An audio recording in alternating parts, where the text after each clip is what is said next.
Welcome back. Today's video is going to be one of those uncomfortable, controversial videos. Probably going to get a few of your panties in a bunch. You're going to leave those nasty comments, tell me how wrong I am.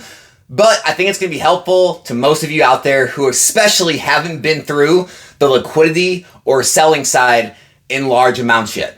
Okay? Because there's another side to all this buying and euphoria is when you want to actually realize the gains, right? And actually take advantage of that appreciation you made and get that capital back.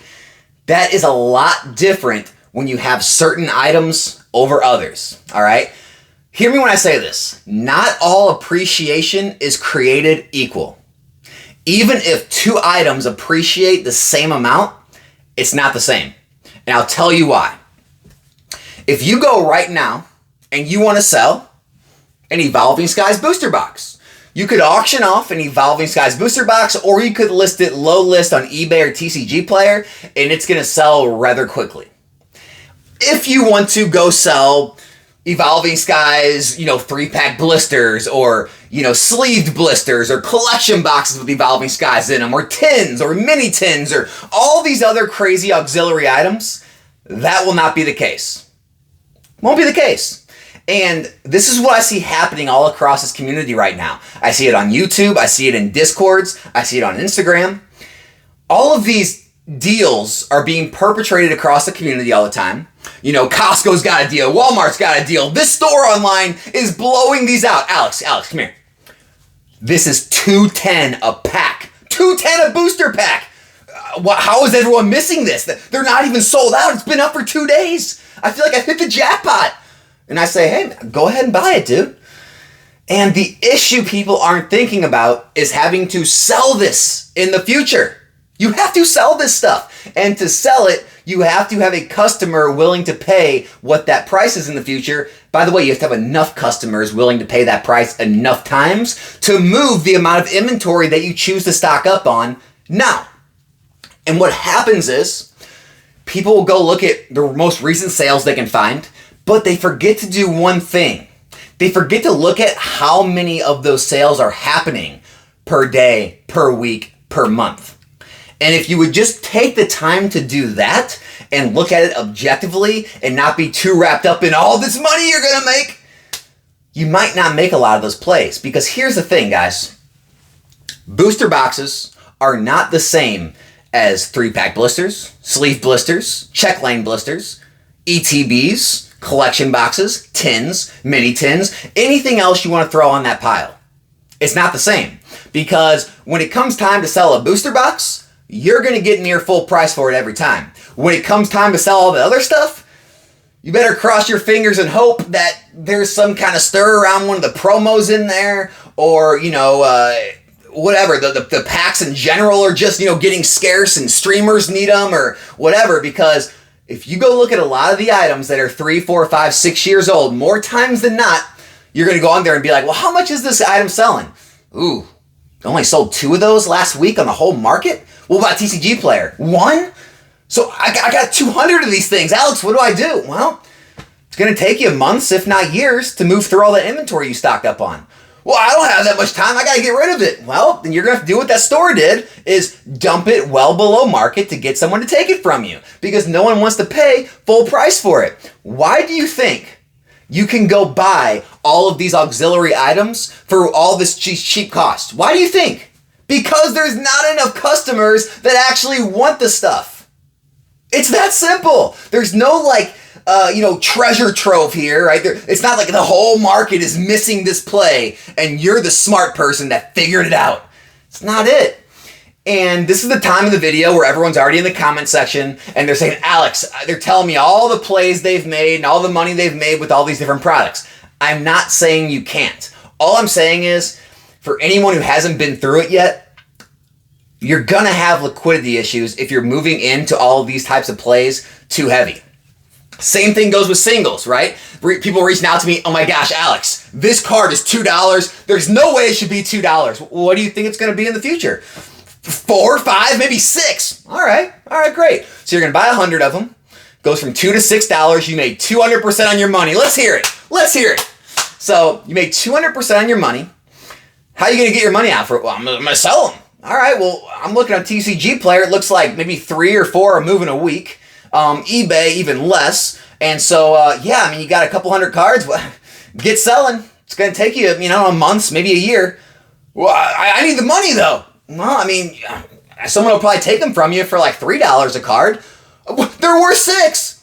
That's where we're at, right? And the same thing goes for, lower value slabs, 7s and 8s, or, unpopular Pokemon, real niche type cards. You better be ready to sit and wait, or you better be ready to take a lot less than market. And this is where people start to think that investing in this stuff is all a scam. Like, Alex, I can click a button and sell my stock. All this stuff, you can't sell it. No one wants this stuff. Like, I don't know. I mean, I can throw any one of these booster boxes on the market right now, straight at auction, low list on eBay or TCG Player, and it's gone.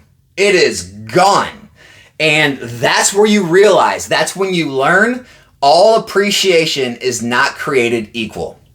And so, I get it, though. I get a lot of people wanting to look outside the mainline plays with the booster boxes. They want to chase the things that are cheaper and more affordable, and you convince yourself, well, when booster boxes are really expensive, other people won't be able to afford that, so they'll buy these things. It's like the customer base is just so much smaller for all of those things in the future.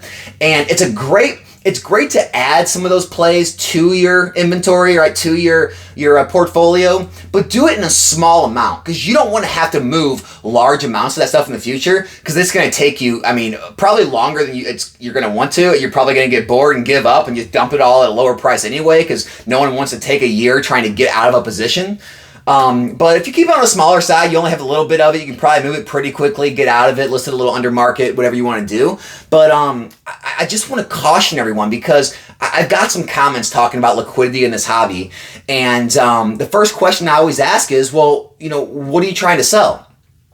And I have people reach out to me wanting to sell me their collections. They're like, Alex, I heard from a friend, tell me this is true, but you pay like 80-85% of last sold? Yeah, I can do that. And they send me all these pictures, and it's collection boxes and tins and mini tins and blisters and 3-pack blisters and, PSA 7s and 8s and stacks of singles, of like $2-3 singles. And they're like, okay, so all this stuff together is worth $2,000. So, you're going to pay me like 170 then? Call it good? Or 1,700, call it good? Whoa there, Timmy. Calm down. Okay, first off, I pay 80-85% of the stuff people actually want, and I can move quickly, and it's very liquid. Booster boxes, right? Very high demand PSA 10 singles, right? No. I'm going to pay you about 50-60% of that. What? Oh, Alex is a scammer. Scam. And it's like, no, it's not a scammer. It's just you have to understand the reason you're trying to dump all this stuff is because you've probably already figured out for yourself not many people want it. And it's going to take you a very long time to get rid of it. A lot of the stuff's very obtrusive. It's hard to ship. It's hard to store. And maybe you got to break it down. But once you break it down, you have the other issue is, not as many people want loose packs. You got a bunch of promo cards. Alex, I broke it all down. I got all the promos for free. Every one of them a $2 promo. Well, go sell them. Well, they're only selling like, one a day, and people only buy like one at a time. And after, shipping and shipping costs and everything, I'm making like, pennies. Yeah, that's how this game works. Well, what do? I'm like, well, if you want to try and sell all 100 at once, someone will probably buy them for, $50 or something. But they're worth $200. Guys, this is how the game works. And so if you don't want to have liquidity issues and you want to be able to get out of your positions in a timely manner when you're ready to sell, here it is. Here's the answer right there. You want to be in booster boxes. Either booster boxes or you want to be in slabs of, some 9s and 10s that are popular species, the best hits in the sets, the cards that people actually want. Not the niche cards that you see opportunity in that might get somewhere someday and whatever it may be.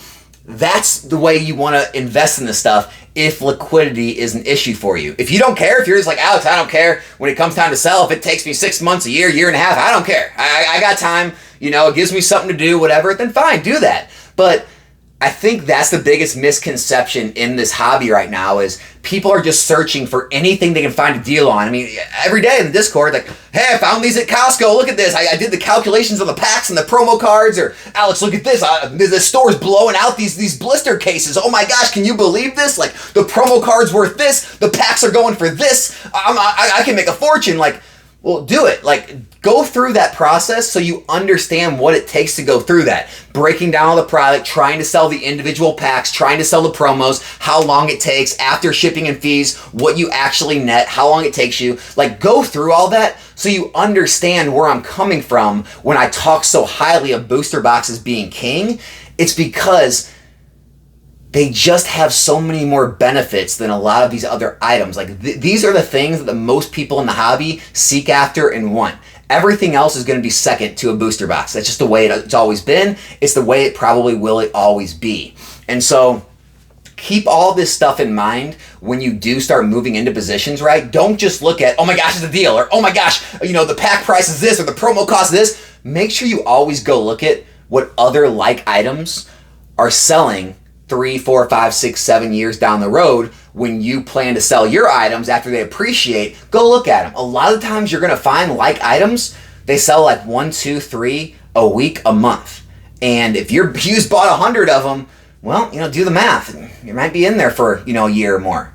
So that's all I got, guys. Again, I know I'm gonna have the people in the comments leaving me all these plays they've made and all this money they've made. I get it. I'm not saying you can't be successful with this stuff.